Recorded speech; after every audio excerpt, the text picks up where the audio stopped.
Welcome to ProFit Outdoor Kitchens.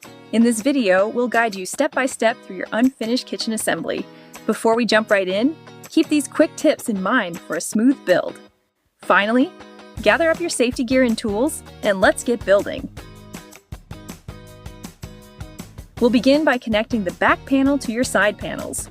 Using the self-drilling screws from bag A, secure the side panel by drilling from the outside directly into the aluminum frame.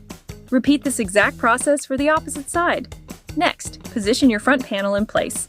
Just like before, use the screws from bag A to fasten both side panels to the front panel, drilling from the outside in. Now, look inside the module to locate the pre-attached metal L brackets in the corners.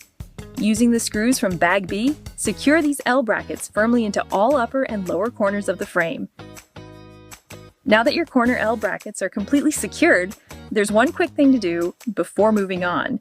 Make sure to remove the temporary panel that was attached to the frame. It's just there for secure transportation. Finally, let's install the crossbars to support your specific appliances. Position the crossbars wherever you see a C sticker on the frame, usually next to the designated cutouts for your grill, side burner, or plunge.